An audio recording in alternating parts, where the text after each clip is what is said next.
안녕하세요. 저는 서울 성북구에 사는 평범한 노년 여성입니다. 작년에 칠순을 넘겼죠?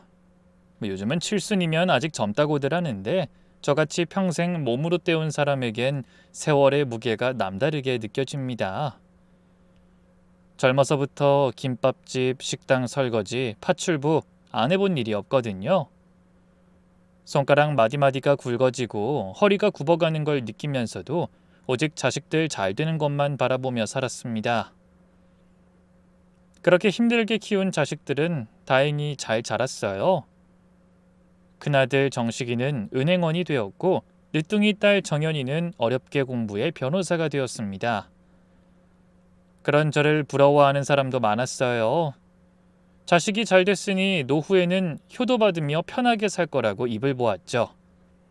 하지만 정작 그 나이가 되니 또 다른 고민거리가 생겼습니다.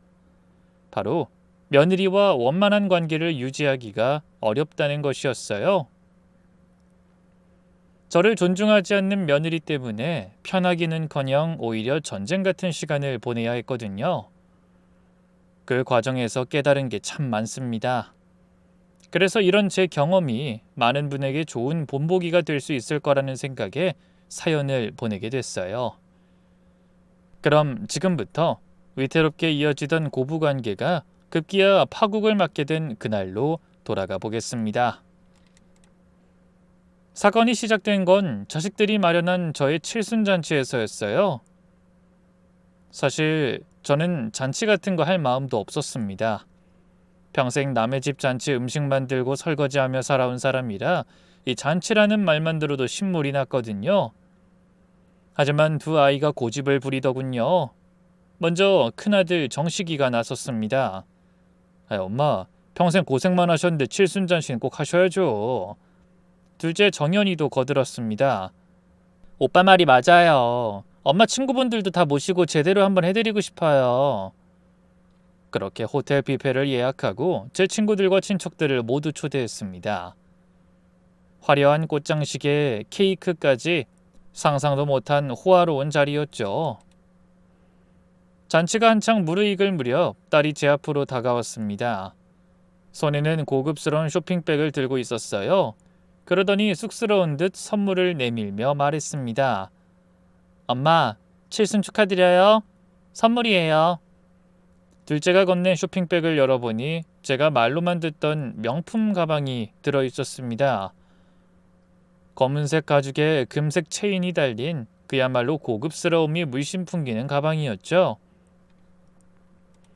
평생 명품과는 거리가 멀게 살아온 저는 사실 친구가 호들갑 떨지 않았다면 그게 얼마나 비싼 물건인지도 모를 뻔했어요. 가방을 보자마자 친구가 이렇게 소리쳤거든요. 어머나, 이거 엄청 비싼 명품이잖아. 역시 변호사 딸은 뭔가 달라도 다르구나. 미수가, 너 진짜 팔자 폈다. 그 말에 제가 놀라서 물었습니다. 아이 정연아, 이게 그렇게 비싼 거니? 아유, 나 이런 거 필요 없다. 내 주제 명품이 가당키나 해. 저도 모르게 가방을 든 손이 덜덜 떨렸어요. 평소에 10,000원짜리 가방도 마르고 닳도록 아껴 쓰던 제가 그런 비싼 걸 받아도 되나 싶었거든요. 하지만 딸은 진지한 얼굴로 말했습니다. 엄마가 저희 키우느라 얼마나 고생하셨는데 이 정도는 엄마 정성에 비하면 한참 약소하죠.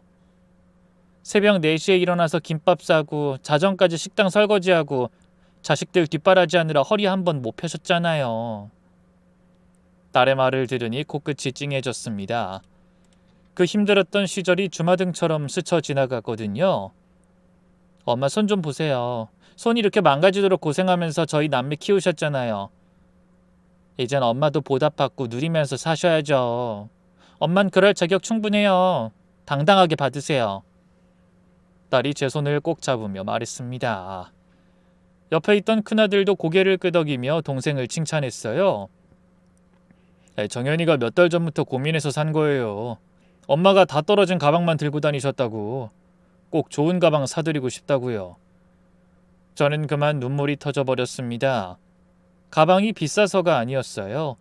저를 생각하는 딸의 그 마음이, 그 효심이 너무나 고마웠습니다. 그때 며느리가 다가와서 가방을 유심히 살펴보며 말했어요. 어머, 이거 한정판 가방이잖아요? 와, 아가씨 대단하네요. 이런 좋은 가방을 선물하다니. 어머님 정말 축하드려요. 아가씨가 정말 효녀네요. 며느린 겉으로 환하게 웃곤 있었지만 그 눈빛에서 뭔가 묘한 감정이 느껴졌어요. 목소리도 억지로 밝은 척하는 것 같았지만 전 알 수 있었습니다. 며느리가 그 가방을 보는 눈빛이 예사롭지 않다는 걸요. 1년 넘게 한 집에 살면서 며느리의 표정 하나하나를 읽을 수 있게 됐거든요. 사실 저는 큰아들의 간곡한 권유로 혼자 살던 집에 새를 놓고 1년 전부터 아들네와 함께 살고 있었어요. 제가 고혈압이 있어서 평소에 아들이 걱정을 많이 했거든요. 그래서 하도 같이 살자고 하길래 자식 마음 편하게 해주고 싶어 그렇게 한 건데 며느리와는 쉽사리 친해지기가 어려웠습니다. 그래도 유치원 다니는 귀여운 손주 보는 재미에 꾹 참았죠. 잔치가 끝나고 집에 돌아온 후 저는 그 가방을 제 방 옷장 가장 깊숙한 곳에 고이 모셔뒀어요. 너무 아까워서 차마 들고 다닐 엄두가 나지 않았거든요. 가끔 꺼내서 보고만 있어도 딸의 효심이 느껴져서 가슴이 따뜻해졌죠. 그런데 며칠 후 거실에서 며느리가 친정엄마와 통화하는 소리가 들렸습니다. 엄마, 어머님이 아가씨한테 최고급 한정판 가방 받으셨어. 난 결혼하고 명품 가방 하나 못 받아봤는데 어울리지도 않는 어머니는 그런 선물 받고 짜증나 죽겠어. 완전 돼지목에 진주 목걸이야. 아니 애 아빠는 그런 거 전혀 신경 안 써. 여자 마음을 모른다니까? 저는 며느리의 속내를 듣고 가슴이 철렁했습니다. 자기도 없는 명품 가방을 제가 받은 게 못마땅한 게 분명했죠. 그래서 나중에 기회가 되면 아들에게 며느리도 그런 선물 하나 해주라고 귀뜸해 줄 생각이었어요. 하지만 제 마음을 전혀 모르는 며느리는 그 후로도 아들과 손주 앞에서는 한없이 다정한 척했지만 저와 둘만 있을 때는 은근히 가시돋친 말을 했습니다. 어머님, 저도 못 받아본 명품 가방 받으니 기분이 어떠세요? 근데 그렇게 비싼 가방이 주인을 잘못 찾아간 거 아닌지 모르겠네요. 어머니는 동네 마트 아니면 외출할 일도 없는데 맨날 꽁꽁 싸매두기만 하고 아예 안 들고 다니게 생겼네요. 그 말에는 은근한 무시가 담겨 있었습니다. 하지만 전 그저 웃어 넘겼어요. 고부 사이를 어색하게 만들고 싶지 않았거든요. 그런데 그 이후부터 며느리의 행동이 더욱 눈에 띄게 이상해지더군요. 하루는 외출하고 돌아와 밑도 끝도 없이 성질을 냈어요. 어머님, 집에 먹을 게 하나도 없네요? 저 없다고 장도 안 보고 아무것도 안 하셨어요? 온종일 뭐 하신 거예요? 오전에 장 봐서 해놨다. 냉장고에 밑반찬 있는 거 못 봤니? 하지만 제 말은 들은 척도 안 하고 거실을 둘러보며 또 못마땅하다는 듯 팔짱을 끼고 중얼거렸어요. 청소도 좀 똑바로 하세요. 머리카락이 바닥에 그대로 떨어져 있잖아요. 말문이 막혔습니다. 며느리가 저와 둘이 있을 때 살가운 편이 아니라는 건 이미 알고 있었어요. 원래 아들이랑 같이 있을 때와 저랑 둘만 있을 때 태도가 다르긴 했거든요. 그런데 제가 딸에게 명품 선물을 받고부터는 그런 태도가 더 심해져 아예 대놓고 괜한 심술을 부린다는 느낌을 지울 수 없었어요. 다음 날 아침, 그런 며느리의 못된 심보를 다시 한번 확인하는 일이 일어났습니다. 거실에서 TV를 보던 제가 갑작스러운 복통을 느낀 겁니다. 체한 것 같기도 하고 소화가 안 되는 것 같기도 했어요. 식은땀이 나고 어지러워서 소파에 누우며 며느리에게 말했죠. 예, 나 몸이 좀 이상한데 약 좀 사다 줄 수 있겠니? 하지만 며느린 방에서 나와 절 한번 쳐다보더니 코웃음을 쳤습니다. 또 꾀병이세요? 저 피곤하게 하려고 그러시는 거죠? 뭐? 아니야, 정말 배가 아파. 아프면 병원을 가세요. 멀쩡한 두 다리로 병원 가시면 될 걸 왜 호시탐탐 저를 부려먹으려고 하세요? 아니면 잘난 변호사 딸한테 사다 달라고 하시든지요. 며느린 잔뜩 성질을 부리고는 다시 방으로 들어가 문을 쾅 닫았습니다. 저는 하는 수 없이 혼자 힘겹게 일어나 서랍에 굴러다니던 소화제를 하나를 찾아 먹었어요. 몸이 좀 나아질 때까지 소파에 누워 있었는데 며느린 한 번도 나와보지 않았습니다. 오후가 되어서야 겨우 기운이 좀 나더군요. 그래서 부엌에 나가 죽을 끓여 먹으려고 하는데 며느리가 전화 통화하는 소리가 들렸어요. 엄마 나야. 애는 아직 올 시간 안 됐지. 시어머니? 또 아픈 척하고 누워있어. 진짜 짜증나. 병원 가라고 했더니 소파에 누워서 버티고 있어. 왜긴 병원비 아까워서 그러겠지. 저렇게 궁상 떠는 양반이 명품은 무슨 명품이야. 생각할수록 웃긴다니까. 놀라서 가슴이 두근거렸습니다. 며느린 제가 듣고 있는 걸 뻔히 알면서도 자기 친정엄마한테 조롱에 가까운 험담을 늘어놓고 있었어요. 과거는 못 속이지. 그 가난뱅이 근성이 어디 가겠어? 그래도 주제는 아는지 명품 가방 바꿔도 옷장에 넣어두고 들고 다니지는 않더라. 그러니까 그렇게 방치할 거면 차라리 며느리 들도록 인심이나 쓰면 좀 좋아? 욕심은 많아서 들고 다니지도 않으면서 꼭꼭 숨겨두고 있어.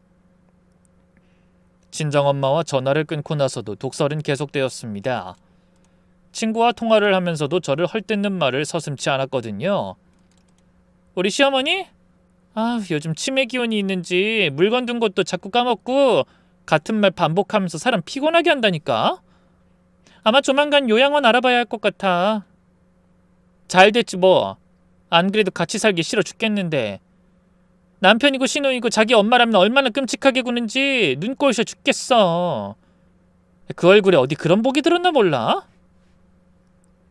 기가 막히더군요. 며느린 제 욕을 하다 이제 없는 일까지 꾸며 저를 정신나간 노인네 취급했습니다.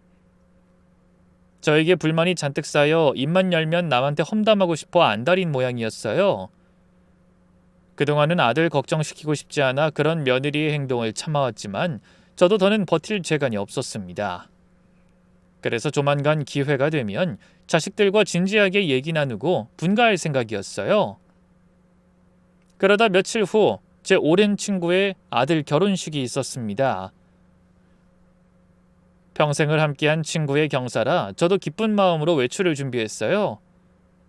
옷장을 열어 제일 좋은 옷을 꺼내 입고 조심스럽게 딸에게 받은 명품 가방을 꺼냈습니다. 그래, 오늘 같은 날은 들고 가도 되겠지? 거울을 보며 가방을 들어보니 확실히 분위기가 달라 보이더군요. 평생 허름한 가방만 들고 다니다가 그런 좋은 가방을 대니 괜히 으쓱해지는 기분이었어요. 거실로 나오니 며느리가 소파에 앉아있다 절 보며 눈이 동그래졌죠. 어머님 어디 가세요? 그 친구 아들 결혼식이 있어서. 그때 며느리의 시선이 제가 들고 있는 가방에 고정되었습니다. 그러더니 일어나서 다가오며 말했어요. 어머님, 그 가방 정말 들고 가실 거예요? 그래, 오늘 같은 날은 들고 가도 되지 않겠니? 그런 제 말에 며느리가 코웃음을 쳤습니다. 어머님, 솔직히 말씀드릴게요. 그 가방이 어머님께 어울린다고 생각하세요? 뭐? 그게 무슨 말이니? 아니, 제 말은 어머님한테 그런 비싼 가방은 좀 안 어울리지 않느냐 싶다는 거죠. 사람들이 보면 뭐라고 생각하겠어요? 나이든 노인네가 분수도 모르고 명품 가방 들고 다닌다고 손가락질할 거예요. 아니, 어쩌면 짝퉁이라고 생각할지도 모르겠네요. 저는 할 말을 잃었습니다. 며느리의 직설적인 말에 얼굴이 화끈거리고 심장이 두근거렸어요. 하지만 독설은 멈추지 않았습니다. 비싼 가방 들고 무시당하느니 차라리 평소에 들고 다니시던 그 편한 가방 드시는 게 어떨까요? 며느리는 마치 저를 위하는 것처럼 말했지만 그 속에 담긴 악의가 너무 뻔하게 느껴졌습니다. 그래도 부족한지 계속 말을 이어갔죠. 동네에서도 다들 어머니가 식당 일이나 하던 사람인 거 알 텐데 갑자기 명품 가방 들고 다니면 자식 자랑하는 거라고 생각할 거예요. 거기다 젊은 며느리도 그런 가방 하나 없는데 시어머니만 들고 다니시면 늙어서 욕심 많다고 욕할 것 같아서 걱정이네요. 며느리는 겉으로 걱정하는 척했지만 어떻게든 제가 그 가방을 들지 못하게 하려는 의도가 뻔히 보였어요. 어머님은 모르시겠지만 명품은 그걸 들 만한 품격이 있는 사람이 들어야 진짜 명품이 되는 거예요. 그냥 평생 일만 하신 어머님이 들면 한순간에 우스꽝스러워진다니까요? 거침없는 며느리의 말에 어찌할 바를 모르겠더군요. 딸이 정성스럽게 준비한 선물이라 들고 가려고 한 건데 그런 말을 듣고 보니 괜히 사람들이 안 좋게 생각할지도 모를 것 같아 망설여졌어요. 그래, 평생 고생만 한 거 친구들도 동네 사람들도 뻔히 아는데 자식 성공했다고 명품이나 들고 다니면 괜히 거드름 피우면서 꼴값 떠는 걸로 보일지도 몰라. 그래서 저는 한숨을 쉬며 말했습니다. 그래, 네 말도 일리가 있다. 내가 괜히 나이값도 못하고. 저는 결국 가방을 다시 옷장에 넣어두고 평소에 들던 낡은 가방을 들고 나왔습니다. 며느린 그제야 만족스러운 표정을 지었어요. 역시 어머님은 그런 소박한 가방이 더 잘 어울리세요. 훨씬 자연스러우세요. 결혼식장에 가는 내내 마음이 무거웠습니다. 친구들은 다들 화려하게 차려입고 왔는데 저만 초라해 보이는 것 같았어요. 친구가 절 보더니 물었습니다. 미숙아, 너 청년이가 칠순 선물로 명품 가방 사줬잖아. 오늘 왜 안 들고 왔어? 아이, 그게 너무 아까워서 그냥 집에 두고 왔어. 에이, 그런 게 아니지. 딸이 효도하려고 산 건데 들고 다녀야지. 다음엔 꼭 들고 와. 저는 억지로 웃으며 대답했습니다. 아이, 나이 들어서 그런 거 들면 오히려 흉해 보이지 않을까? 그게 무슨 소리야? 우리 나이가 어때서? 그리고 나이 먹었으니 이제라도 더 좋은 거 들고 다녀야지. 친구의 말을 들으니 속이 상하고 집에 두고 온 명품 가방이 계속 떠올랐어요. 그런데 집에 돌아올 때 딸에게 전화가 왔더군요. 엄마, 오늘 영자 이모 아들 결혼식 다녀오셨어요? 응, 다녀왔지. 오늘 제가 선물한 가방 들고 가셨죠? 그런 자리에 딱 맞았을 텐데. 아, 응, 들고 갔지. 거짓말을 하는 게 너무 미안했습니다. 다행이네요. 엄마가 계속 안 들고 다니실까봐 신경 쓰였어요. 비싸다고 아껴두지 마시고 자주 들고 다니세요. 그러시라고 산 거예요. 그래, 알았어. 고마워, 딸. 전화를 끊고 나니 괜히 울적해져서 눈물이 핑 돌았어요. 자식의 선물을 받고도 며느리 한마디에 주눅이 들어 제대로 쓰지도 못하는 제가 한심했습니다. 며칠 후 문화센터에서 하는 노래교실에 갈 일이 있었어요. 평소에 친하게 지내는 동네 이웃들도 함께하는 자리였죠. 이번엔 용기를 내서 가방을 들고 가보기로 했습니다. 그래, 내 가방인데 내가 마음대로 들고 다니지 못할 이유가 없잖아. 조심스럽게 가방을 들고 거실로 나왔습니다.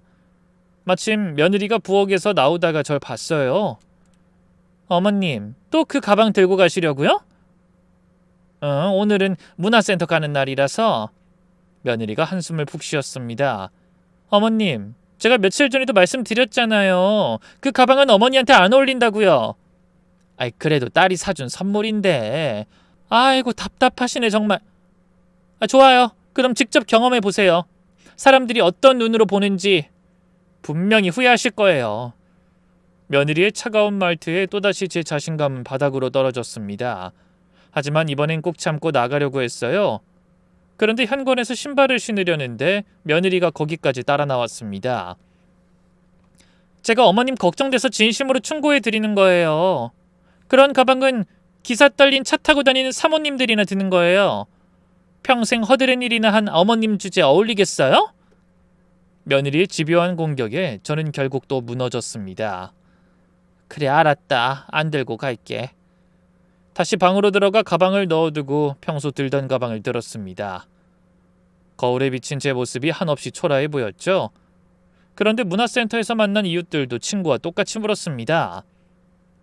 아유, 장식 엄마, 칠순이라고 딸이 비싼 가방 사줬다면서? 구경 좀 시켜줘.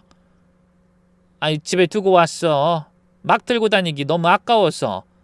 아유, 딸이 들고 다니라고 사준 거면 열심히 들어야 자식 기분이 좋지. 아끼다 똥 된다는 말도 몰라? 다음엔 꼭 들고 나와.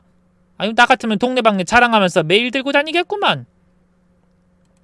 저는 마치 제가 가방을 아끼려고 집에 모셔둔 것처럼 거짓말로 들러댔습니다. 그러면서 생각하니 딸이 큰맘 먹고 사줬을 선물을 제대로 사용하지 못하고 있다는 게 너무 미안했죠. 하지만 며느리의 말을 들으면 저도 모르게 그게 맞는 것 같은 생각이 들어 용기가 나지 않았어요. 그 모든 게 다 며느리의 꿍꿍이었다는 걸 알아챈 건 몇 시간 뒤의 일이었습니다. 그날 노래교실이 끝나고 지인들과 밥 먹고 차 마시며 수다 떨다 보니 생각보다 귀가 시간이 늦어졌어요. 오후 3시가 넘어서야 집에 도착했죠. 그런데 현관문을 열고 들어가니 집안이 너무 조용했습니다. 며느리가 없는 것 같더군요. 피곤해서 방에 들어가 잠시 쉬려고 했는데 뭔가 이상한 느낌이 들었어요. 제 방 옷장이 살짝 열려 있었거든요. 분명 아침에 나갈 땐 닫아뒀는데 제가 착각을 했나 싶으면서도 불길한 생각이 들었어요. 그래서 얼른 다가가 옷장을 열어보니 가장 깊숙한 곳에 넣어둔 명품 가방이 없어진 겁니다. 혹시나 해서 여기저기 다 확인하고 서랍도 뒤져봤지만 어디에도 보이지 않았어요. 이게 어떻게 된 일이지? 분명 여기 넣어뒀는데? 당황해서 방안을 샅샅이 뒤졌습니다. 하지만 화장대와 침대 밑까지 다 찾아봤지만 가방은 온데간데 없었죠. 심장이 방망이질 쳤습니다. 딸이 그렇게 정성스럽게 준 선물인데 한번 제대로 써보지도 못하고 잃어버렸다면 큰일이니까요. 그때 현관문 열리는 소리가 들렸습니다. 며느리가 들어온 것 같았어요. 저는 급하게 거실로 나가 방으로 들어간 며느리를 불렀네요. 지혜야, 지혜야! 너 혹시 내 방에 들어갔었니? 며느리가 뚱한 표정으로 저를 봤습니다. 아니요? 왜요? 아니, 내가 옷장에 넣어둔 가방이 없어졌어. 그 정연이가 사준 가방 말이야. 며느리가 눈을 크게 뜨며 놀란 척했습니다. 어머, 진짜요? 그 비싼 가방이 없어졌다고요? 아이, 그래. 분명 옷장 깊숙이 넣어뒀는데 혹시 너 본 적 없니? 며느리가 한숨을 푹 쉬며 고개를 저었습니다. 제가 어떻게 어머니 가방을 봐요? 그 방에 들어갈 일도 없는데. 그럼 이게 어딜 간 거지? 며느리가 시치미를 뚝 떼며 말했습니다. 글쎄요. 어머님이 어디 다른 데 두고 까먹으신 거 아니에요? 요즘 자주 깜빡깜빡 하시잖아요. 아니야, 분명히 거기 넣어뒀어. 에이, 어머님. 사람이 나이 들면 기억이 헷갈릴 수도 있어요. 다시 한번 잘 찾아보세요. 분명히 어디 있을 거예요. 며느린 대수롭지 않다는 듯 말하곤 자기 방으로 들어가 버렸습니다. 저는 다시 제 방으로 돌아와 구석구석을 뒤졌지만 가방은 나타나지 않았어요. 마치 귀신에 홀린 기분으로 멍하니 앉아 있는데 며느리가 현관문을 열고 다시 나가는 소리가 들렸습니다. 고개를 들어 시간을 확인해 보니 손주 유치원에 데리러 갈 시간이더라고요. 저는 그 틈에 슬쩍 며느리의 방을 살펴보기로 했습니다. 평소에도 뻔뻔한 얼굴로 거짓말을 잘하는 데다 대놓고 제 가방을 탐내는 며느리였으니 혹시나 하는 마음에서였죠. 저는 심호흡을 하며 조심스럽게 방문을 열고 들어가 옷장을 열어봤습니다. 하지만 가방은 보이지 않았어요. 서랍장도 살펴봤지만 역시 없더군요. 내가 괜한 의심을 하는 건가? 그렇게 생각하며 나가려는데 침대 밑에서 뭔가 반짝이는 게 보였습니다. 무릎을 꿇고 들여다보니 명품 브랜드 쇼핑백이 보였어요. 조심스럽게 꺼내서 열어봤죠. 그랬더니 한눈에 봐도 고급스러운 가방이 들어있었습니다. 이게 뭐지? 얘가 언제 이런 걸 샀어? 의아한 마음에 쇼핑백 안에 든 영수증을 살펴보다 깜짝 놀랐어요. 영수증이 찍힌 날짜가 바로 그날 제 가방이 없어진 당일이었던 겁니다. 외출했던 며느리가 백화점에서 가방을 사온 게 분명했어요. 갑자기 가슴이 두근거렸습니다. 하지만 곧 며느리가 아이를 데리고 돌아올 것 같아 그 영수증을 핸드폰으로 찍어두고 서둘러 방을 나왔어요. 확실한 증거는 없었지만 뭔가 이상한 낌새가 느껴졌죠. 그리고 잠시 후 손주를 데리고 들어온 며느리가 아이를 시킨다며 욕실로 들어가려고 했습니다. 저는 문을 살짝 열고 그 모습을 관찰했어요. 그러다 며느리가 거실 수납장 위에 반짝이는 시계를 풀어놓는 것이 보였습니다. 저는 그때를 놓치지 않고 얼른 방에서 달려나오며 물었네요. 지혜야, 그 시계 어디서 났니? 새로 산 거니? 저를 보고 깜짝 놀란 며느리가 당황하듯 우물쭈물했습니다. 아, 이거요? 친구가 선물해줬어요. 친구가? 아니, 어떤 친구가 그런 시계를 사줘? 아주 비싸 보이는데. 아니에요, 별로 안 비싸요. 그냥 싸구려예요. 하지만 저도 눈치는 있는 사람입니다. 유난히 고급스럽게 빛나는 게 분명 한두 푼 하는 시계가 아닌 것 같았어요. 거기다 며느리가 화들짝 놀라는 모습을 보니 더 확신이 들더군요. 절대 싸구려가 아닌 게 확실했습니다. 저는 방으로 들어와 한숨을 쉬며 생각을 정리했어요. 제 가방이 사라진 날에 하필 며느리가 명품 가방이 든 쇼핑백을 들고 들어와 침대 밑에 숨겼습니다. 그리고 못 보던 고급스러운 시계도 차고 돌아왔죠. 이 상황을 어떻게 의심하지 않을 수 있겠어요? 그런데 그때 친구에게서 전화가 걸려왔습니다. 저는 머리가 복잡해 전화를 받고 싶지 않았어요. 하지만 차마 친구의 전화를 무시할 순 없어 한숨을 쉬며 대답했습니다. 그래, 영자야. 미수가 잘 지내지? 저번에 우리 아들 결혼식에 와줘서 고마웠어. 별소리를 다 한다. 당연히 가야지. 근데 영자야, 내가 지금 머리가 좀 아파서. 그러면서 대충 얼버무려 전화를 끊으려 할 때 갑자기 친구의 입에서 생각지도 못한 말이 흘러나왔습니다. 미수가, 근데 너희 며느리 성격이 보통이 아니더라? 뭐? 그게 무슨 말이야? 갑자기 우리 며느리는 왜?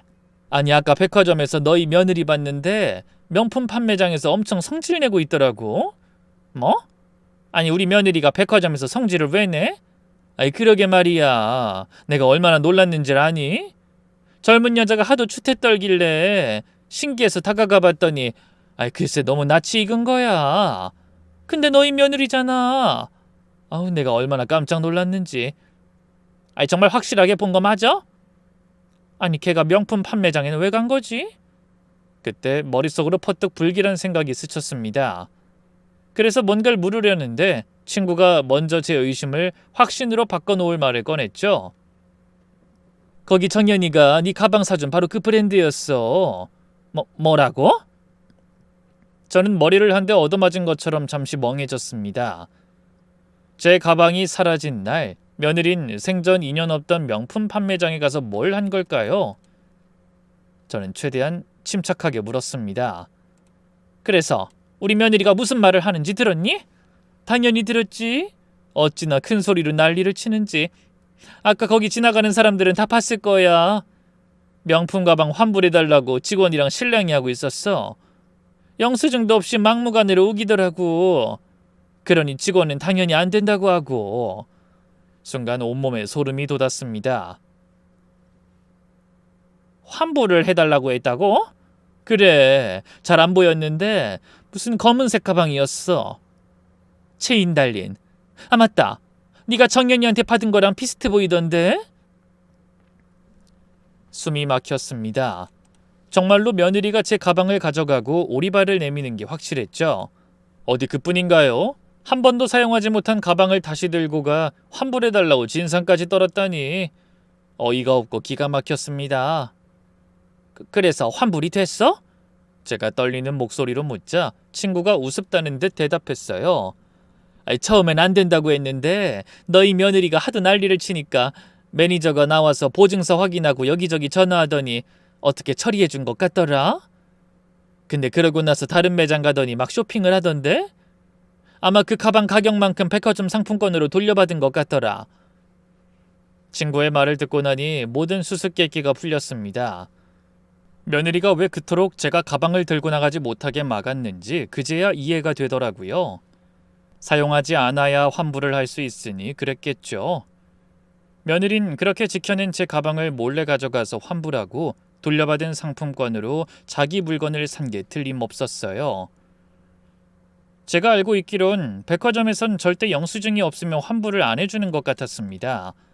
더구나 그런 고급 매장에서는 더하지 않을까요?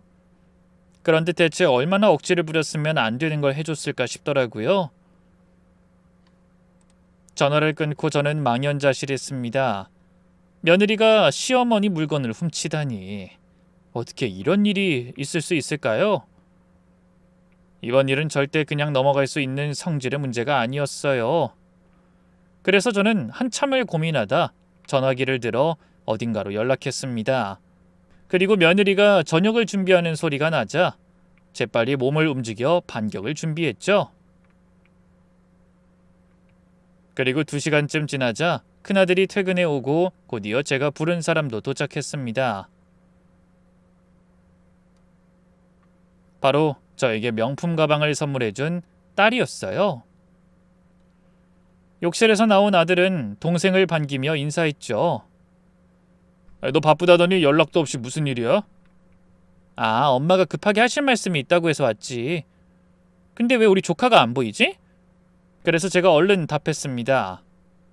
오늘은 우리끼리 끼니 할 말이 있어서. 애는 내가 앞집에 좀 맡기고 왔다. 그러자 며느리가 깜짝 놀라며 물었죠. 어머, 애를 언제... 무슨 할 말이 있으신데요? 너 밥하는 동안 잠깐 봐달라고 맡기고 왔다. 괜찮아. 그 집 새댁 외출할 때 나도 갓난애 많이 봐줬잖니. 그러자 딸은 궁금하다는 듯 고개를 갸웃거리며 말했어요. 엄마, 무슨 일 있어요? 왜 애까지 다른 집에 보내고... 뭐 별일은 아닌데 큰 소리가 날 수도 있을 것 같아서 그래서 보냈다. 그러면서 며느리의 안색을 살폈습니다. 조금 불안해 보였지만 가능한 한 침착하게 평소대로 행동하려는 것 같았죠. 저는 조용히 방으로 들어갔다 쇼핑백 하나를 들고 나와 테이블에 올려놨습니다. 그러자 며느리의 얼굴은 사색이 되었고 아들과 딸은 영문을 모르겠다는 표정이었어요. 성질 급한 아들이 참지 못하고 묻더군요. 엄마, 이게 뭐예요? 이거 명품 쇼핑백 아니에요? 그래. 이제 얼마 안 있으면 우리 며느리 생일아니니. 그래서 나만 명품 가방 받는 게 미안해서 나도 며느리 가방 하나 샀다. 제 말에 아들이 눈을 크게 뜨며 물었어요. 네? 엄마가요? 아니 이게 한두 푼 하는 게 아닐 텐데 어떻게... 그렇지? 내가 이걸 어떻게 샀을까? 그러면서 며느리를 돌아봤습니다. 며느리는 긴가민가한 표정으로 쇼핑백을 바라보고 있다가 제가 그 안에서 가방을 꺼내 펼쳐놓자 손을 덜덜 떨며 입을 틀어 막았어요. 그런데 그 모습을 며느리가 좋아하는 걸로 오해한 딸이 웃으며 말했습니다. 어머, 엄마, 어떻게 저랑 이렇게 같은 생각을 하셨어요? 사실은 저도 언니한테 줄 게 있었는데... 그러면서 현관으로 나가더니 문 앞에 놔뒀던 쇼핑백을 하나 들고 들어왔어요. 그건 며느리가 가져갔던 제 가방과 같은 브랜드의 쇼핑백이었죠. 아들은 어리둥절한 표정으로 여동생을 바라보며 물었습니다. 이건 뭐야? 너 설마 언니한테도...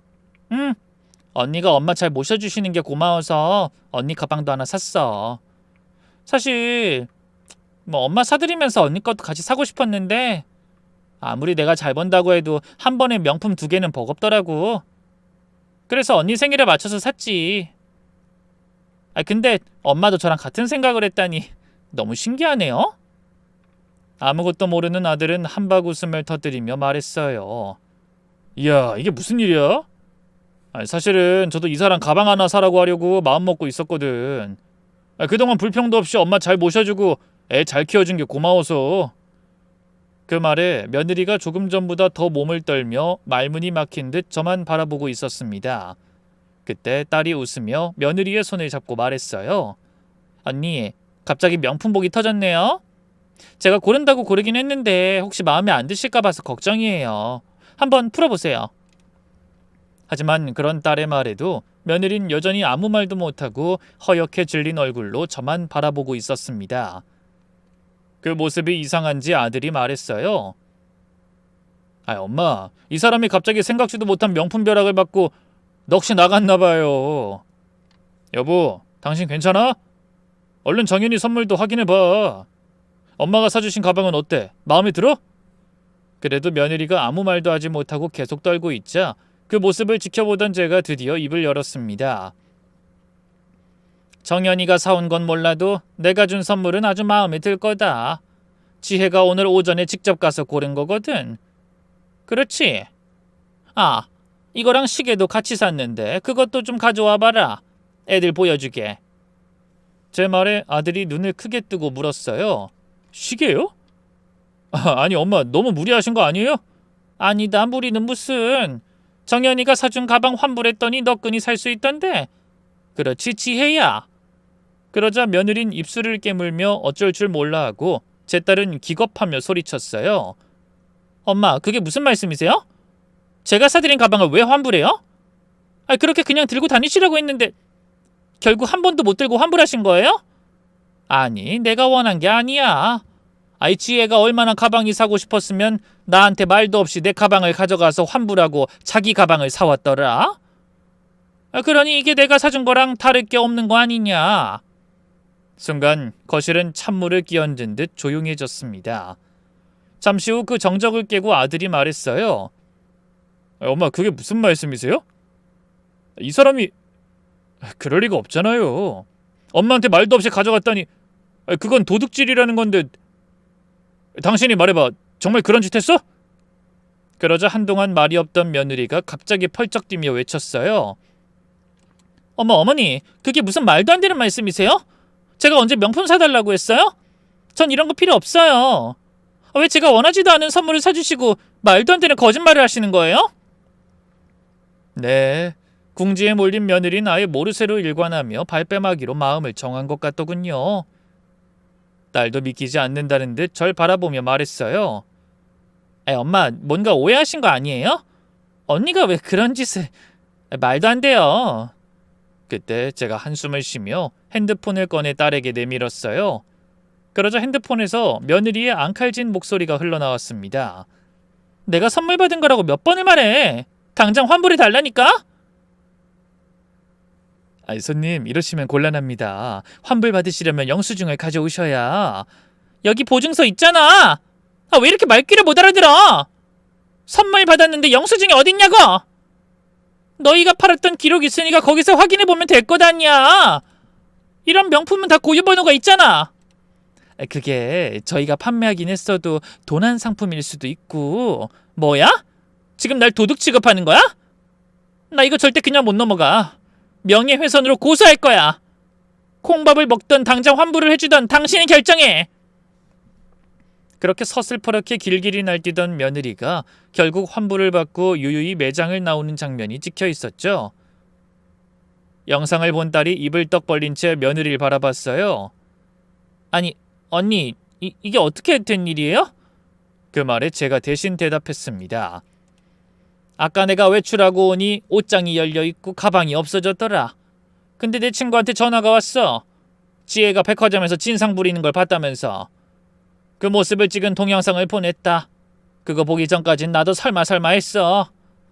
그때 큰아들이 믿을 수 없다는 표정으로 며느리를 바라보며 다시 한번 물었습니다. 지혜야 대답해. 이게 정말이야? 네가 엄마 가방을 몰래 가져갔다는 게? 그러자 조금 전까지 절대 아니라고 큰소리치던 며느리가 갑자기 고개를 숙인 채 입을 열지 못했어요. 바로 그 모습이 답이었죠. 아들은 참지 못하고 고함쳤습니다. 왜 말을 못해? 아니면 아니라고 말하란 말이야! 당신 명품이 그렇게 탐났어? 그럼 차라리 나한테 사달라고 하지 왜 이런 짓을 했어? 그 말에 며느리가 더듬거리며 대답했어요. 그런 게 아니라 어머니가 자꾸 깜빡깜빡 하시는 게 치매 초기일 수 있는데 그런 비싼 가방 들고 다니다가 잃어버리면 어떡해요? 그래서 내가. 아들의 얼굴이 창백해졌습니다. 치매라고? 우리 엄마가? 무슨 그런 말도 안 되는 소리야! 엄마 너무나 멀쩡한 거 하루 종일 같이 있는 당신이 가장 잘 알잖아! 아들의 목소리가 분노로 떨리자 그제야 며느리가 고개를 들고 울먹이며 말했어요. 여보, 잘못했어요. 정말 미안해요. 하지만 이유가 있었어요. 이유? 무슨 이유가 있다고 엄마 물건을 훔쳐? 그게 어머님이 그 가방을 전혀 안 쓰시잖아요. 아까워서 옷장에만 넣어두시고. 그래서 제가 한 번만 빌려달라고 했는데 안 된다고 하시고. 딸이 어이없다는 듯 웃었습니다. 그래서 훔쳤다고요? 언니, 그게 말이 되는 일이에요? 그 말에 며느리가 갑자기 목소리를 높였습니다. 아, 그럼 어떡해요? 난 그렇게 갖고 싶었던 건데 어머님 그런 비싼 걸 받아놓고 쓰지도 않으시니까 불공평하잖아요. 아들이 충격을 받은 듯 자기 마누라를 쳐다봤습니다. 그게 무슨 말도 안 되는 논리야? 네 물건이 아닌 걸, 그것도 시어머니가 칠순 선물로 받으신 걸 몰래 훔쳐놓고도 그런 말이 나와? 훔친 게 아니라 그냥 잠깐 빌린 거였어. 빌린 거? 누가 빌린 걸 마음대로 환불해? 며느리가 다시 눈물을 흘리며 변명을 이어갔습니다. 미안해요. 하지만 나도 명품 가방 갖고 싶었어요. 내 친구들은 다들 좋은 가방 들고 다니는데 나만. 그때 제가 입을 열었습니다. 더 이상 듣고 있을 수가 없더라고요. 네가 정말 가방이 갖고 싶었다면 사실대로 얘기했어야지. 그런데 넌 나를 속이고 물건을 훔치고 심지어 치매 환자로 몰았어. 며느린 더 이상 변명할 수 없는지 그저 울기만 했습니다. 딸은 어이가 없는 듯 분노가 담긴 목소리로 말했어요. 언니 정말 실망이에요. 어떻게 가족한테 이럴 수가 있어요? 그것도 우리 엄마한테? 엄마가 예전부터 얼마나 고생하면서 사셨는데 그깟 명품 가방 하나 갖고 계신 게 그렇게 보기 싫었어요? 아가씨는 몰라요. 매일 시어머니 눈치 보면서 사는 게 얼마나 힘든지. 그 순간 저도 속에 있던 말을 모두 꺼냈습니다. 눈치를 봤다고? 지혜야, 정말 네가 그런 말을 할 자격이 있니? 정식이 없을 때 네가 날 어떻게 대했는지 기억 안 나? 아플 때 꾀병이라고 하고 명절 음식 만들 땐 팔짱 끼고 구경만 했잖아. 친구들한테는 내가 치매라고 요양원에 갔으면 좋겠다고 했지. 아들이 충격을 받은 듯 저를 바라봤습니다. 엄마, 그게 정말이에요? 미안하다. 너희 부부 사이에 문제 생길까봐 내가 지금까지 꾹 참았다. 하지만 이젠 더 이상 안 되겠어. 아들은 굳은 표정으로 며느리에게 말했어요. 지혜야, 이게 다 사실이야?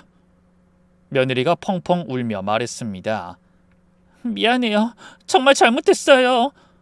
그냥 다 짜증이 났어. 어머니만 보면 신경질이 나서 같이 말하기도 싫었어요. 아들의 눈에 결국 눈물이 고였어요.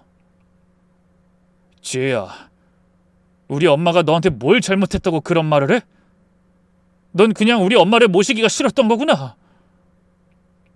근데 좋은 아내 흉내내고 싶어서 참고 참으면서 그 스트레스를 우리 엄마한테 푼 거야? 그러다 네가 갖고 싶어하던 명품 가방까지 갖게 되시니 더 보기가 싫었지? 여보, 미안해요. 정말 잘못했어요. 순간 욕심에 눈이 멀어서. 순간? 이게 다 순간이야? 몇 달 동안 엄마를 괴롭힌 게? 그때 딸이 냉정하게 말했습니다. 오빠, 이건 단순한 실수 아니야. 언니는 엄마를 계획적으로 속이고 물건을 훔치고 거짓말을 퍼뜨린 거야. 이건 범죄야. 그 말에 며느리가 펄쩍 뛰며 소리쳤죠. 범죄라뇨? 아가씨는 가족 간에 무슨 그런 말을 해요? 잘못했다고 했잖아요. 제가 이렇게 빌게요. 그러더니 며느리가 갑자기 무릎을 꿇었습니다. 어머님, 제발 용서해 주세요. 한 번만요. 다신 이런 일 없을 거예요. 하지만 저는 금방 며느리를 용서할 수가 없었어요. 그래서 고개를 돌린 채 아무 말도 하지 않았습니다. 그때 아들이 뭔가 결심한 듯 입을 열더군요. 지혜야, 일단 친정에 가 있어. 뭐라고요? 여보! 나도 시간이 필요해. 이런 일이 있었는데 어떻게 아무 일 없었다는 듯 살 수 있겠어? 하지만 며느린 절박하게 매달렸습니다. 제발 한 번만 기회를 줘요. 가방값 다 어머니한테 돌려드릴게요. 내가 산 물건들 다 팔아서라도. 하지만 딸이 차갑게 말했습니다. 언니, 이건 돈 문제가 아니에요. 신뢰의 문제죠. 이런 일이 있었는데 어떻게 가족으로 믿고 살 수 있겠어요? 딸의 말을 들으며 저는 자리에서 일어섰습니다. 정식아, 어미는 이만 방에 들어가마. 나머진 너희 부부가 알아서 해결해라. 엄만 이제 억울한 걸 다 말했으니 나머지 결정은 너한테 맡기도록 하마. 딸도 일어났습니다. 나도 가볼게. 오빠가 잘 해결해. 그러면서 나가려다가 돌아서서 자기가 들고 온 명품 쇼핑백을 집어 올리며 말했습니다. 언니, 이건 그냥 가져갈게요. 선물은 기쁜 마음으로 해야 하는데 언니한테 제가 힘들게 일해서 번 돈으로 산 명품 절대 주고 싶지 않아요. 언니는 그 욕심 때문에 결국 그렇게 갖고 싶어하던 걸 잃은 거예요.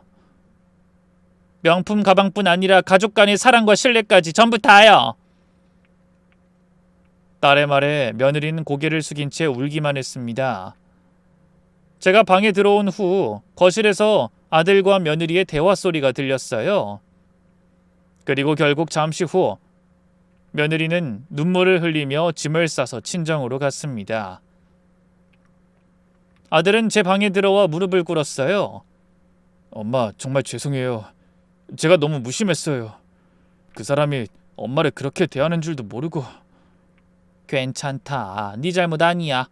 너희 부부 사이 지켜주겠다고 미련하게 참기만 한 나도 잘못이 있다. 처음 지혜가 선을 넘었을 때 내가 그러지 못하도록 못을 박아야 했는데. 아니에요. 제 잘못이 맞아요. 제가 좀 더 관심을 가졌다면. 저는 아들의 손을 잡았습니다. 정식아, 엄마는 괜찮아. 다만 앞으로는 서로 믿고 사는 가족이 되었으면 좋겠구나. 어떻게 하면 그렇게 될 수 있을지 그 문제나 고민해보자. 그날 밤은 정말 길었습니다. 며느리 없이 손주를 안아 재우며 참 많은 생각을 했죠. 다음 날 저녁 딸이 다시 찾아왔습니다. 손에는 새 가방을 들고 있었어요. 엄마, 이거 드릴게요.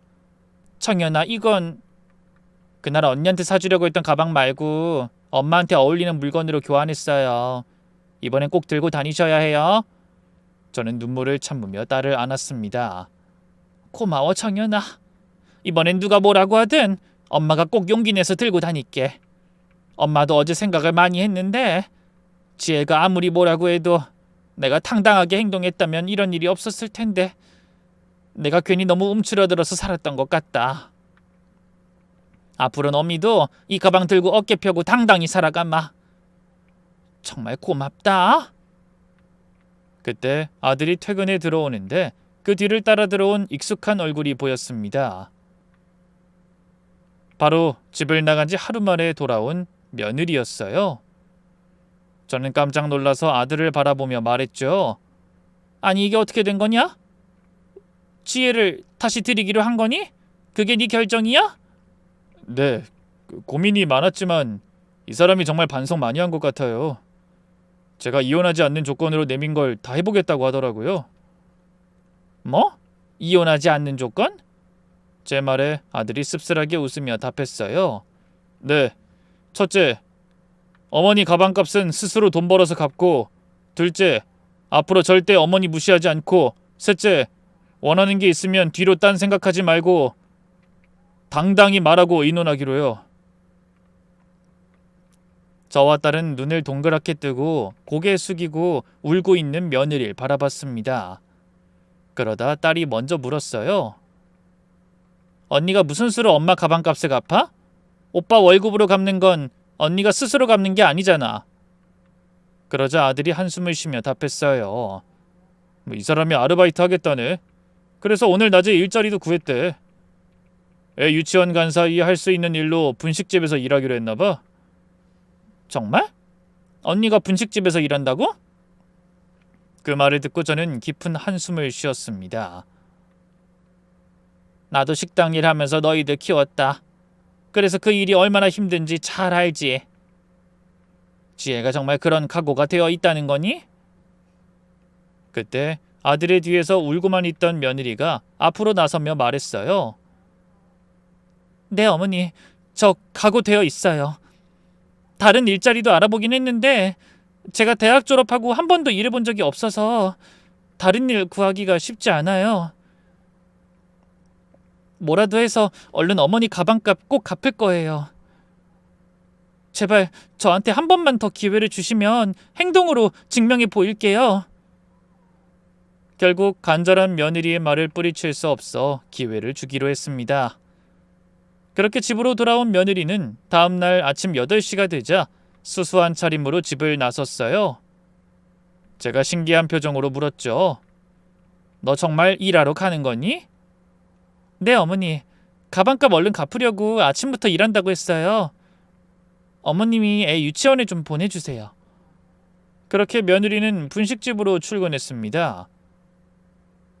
저는 궁금한 마음에 점심때쯤 그 분식집에 가봤어요. 멀리서 지켜보니 며느리가 정말 열심히 일하고 있었습니다. 손님들의 요구에 허리를 굽혀 인사하고 땀을 흘리며 일하는 며느리의 모습이 낯설게 느껴지더군요. 그렇게 일주일이 지난 어느 날 며느리가 소파에 앉아 졸고 있는 모습을 보니 손이 벌겋게 부어있고 여기저기 물집이 잡힌 것도 보였어요. 저는 조용히 약을 가져와 그런 아이 손에 발라줬습니다. 그러자 깜짝 놀라 깨어난 며느리가 저를 보고 울먹이며 말했어요. 어머님, 저 요즘 어머님의 위대함을 알아가고 있어요. 이렇게 힘든 일을 어머니는 평생 하시고 혼자 힘으로 그 이랑 아가씨를 키우셨다니 이제야 그 이랑 아가씨가 왜 그렇게 어머니한테 고마워하는지 알 것 같아요. 정말 대단하세요. 그리고 한 달이 지나 며느리가 첫 월급을 받았다며 저에게 봉투를 내밀었습니다. 어머니, 제 첫 월급이에요. 앞으로 갚을 날이 멀긴 했지만 더 열심히 해서 꼭 전부 갚고 그 이한테도 아이한테도 당당한 사람이 될게요. 지혜야. 며느린 눈물을 훔치며 계속 말했어요. 어머니, 솔직히 저는 그동안 어머니의 지난 세월과 고생을 우습게 생각했어요. 그래서 저는 자식 덕에 분에 넘치는 명품을 받았다고 질투했는데 어머니가 자식들에게 베푼 사랑과 희생은 그 어떤 명품으로도 갚을 수 없다는 걸 알게 됐어요. 멍청하고 주제도 모르는 건 저였더라고요. 직접 돈 한 번 벌어본 적도 없는 제가 명품을 가질 자격이 없는 사람이었는데 그저 남들이 다 가지니까 따라 갖고 싶었어요. 지혜야, 그건 아니야. 너는 돈을 버는 대신 아이를 낳아 키웠잖니. 그것만으로도 대단한 거야. 아니에요. 그건 어머님이 하신 고생에 비하면 아무것도 아니에요. 그리고 제가 어머님께 드린 상처에 비하면 지금 이 고생도 아무것도 아니고요. 저 앞으로 계속 노력할게요. 사실 그동안은 제가 가진 가족의 소중함은 전혀 모르고 갖지 못한 명품에 대한 욕심으로만 머릿속이 꽉 차 있었어요. 그런데 그이가 이혼하자고 하면서 모든 걸 잃게 될지도 모른다는 생각을 하니까 그런 거칠애는 아무것도 아니었다는 걸 알았어요. 며느린 정말 한 달 사이에 많은 것을 느낀 것 같았어요. 저요, 우리 소중한 가족 잃지 않도록 정말 열심히 살 거예요. 지켜봐 주세요. 저는 그토록 미웠던 며느리가 갑자기 너무 안쓰럽게 느껴졌어요. 아들도 그런 며느리의 변화에 조금씩 마음을 열기 시작하는 것 같았죠. 하루는 둘이 방에서 대화 나누는 걸 슬쩍 듣게 됐어요. 아들이 걱정스러운 말투로 묻더군요. 지혜야, 정말 힘들지 않아?